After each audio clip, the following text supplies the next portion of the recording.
प्यार कब हो जाता है पता नहीं चलता है। प्यार की दुनिया जितनी खूबसूरत होती है, ब्रेकअप के बाद उतनी ही दर्दनाक होती है। ऐसे ही अमन की है, जो एक लड़की के चक्कर में क्या क्या नहीं किया, फिर भी उसकी लव स्टोरी इनकम्प्लीट ही रह गई। आइए अब आपको अमन के लव स्टोरी से रूबरू करवाते हैं। अमन 10वीं क्लास का छात्र है। इस उम्र में उसे क्या पता कि प्यार का क्या सिलसिला होता है। वह एक लड़की को मन ही मन चाहने लगा था और इस बात का एहसास धीरे धीरे होने लगा था। एक दिन अमन अपने कॉलेज जा रहा था, तभी उसकी नज़र लड़की की नज़रों से टकराती है, जिसे देखने के बाद वह देखता ही रह गया और लड़की उसे कोई भाव ही नहीं दे रही थी। फिर भी अमन उसके पीछे पीछे घर तक चला जाता था, लेकिन लड़की का दिल पिघल नहीं रहा था। अमन उसको देखने के लिए उसके स्कूल के सामने डेली खड़ा रहता था। यह अमन का डेली का काम हो गया था। 6 महीने देखते देखते बीत गए, लेकिन उसे कोई रिस्पॉन्स नहीं मिला। फिर अमन उसके कॉलेज जाना बंद कर दिया। कुछ दिन बाद वह लड़की अमन के लिए बेचैन होने लगती है और उससे पूछती है, अब तुम मुझे देखने के लिए मेरे कॉलेज क्यों नहीं आते हो? तो अमन ने उससे कहा, इतने दिन से आपके चक्कर में आता हूँ, आप देखना तक पसंद नहीं करती हो, तभी से तुम्हारे कॉलेज आना भी छोड़ दिया। उस लड़की ने उससे कहा कि मैं तुम्हारी परीक्षा ले रही थी, तुम मुझे कितना दिन तक फॉलो करते हो? वैसे मैं भी आपसे बेइंतहा प्यार करती हूँ। फिर अमन ने उस लड़की का नाम पूछा तो लड़की ने अपना नाम माला बताया।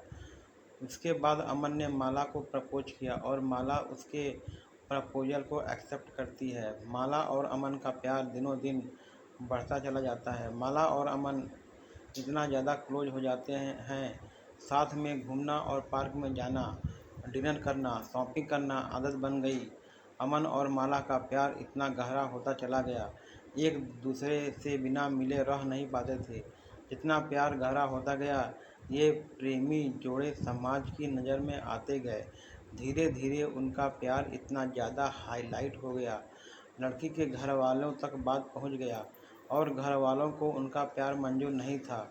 उस लड़की के घर वालों ने उसका कॉलेज जाना भी बंद कर दिया और उसका सेल फ़ोन भी छीन लिया और घर से बाहर भी नहीं निकलने देते थे। एक तरफ माला अमन के प्यार के लिए तड़प रही थी, उधर अमन माला के प्यार के लिए तड़प रहा था।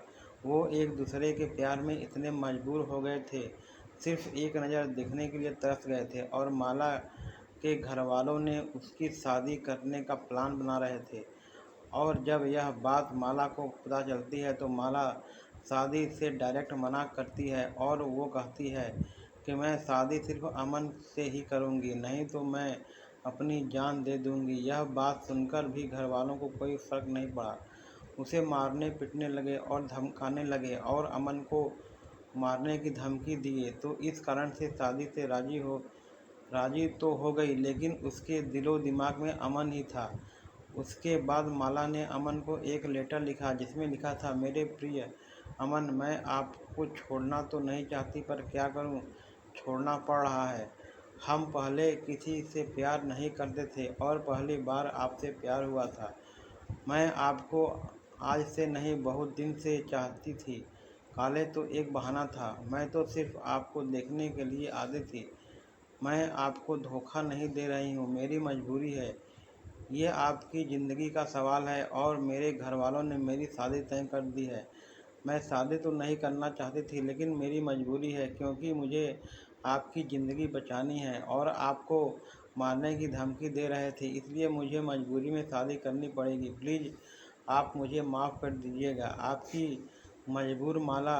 उसके बाद अमन भी माला के लिए एक लेटर लिखता है, मेरी प्रिय माला, मैं तुम्हें कल ही बेइंतहा मोहब्बत करता था, आज भी तुम्हें बेइंतहा मोहब्बत करता हूँ। मैं तुम्हारे प्यार के लिए कुछ भी कर जाऊँगा, अगर आप नहीं तो यह ज़िंदगी किस काम की होगी।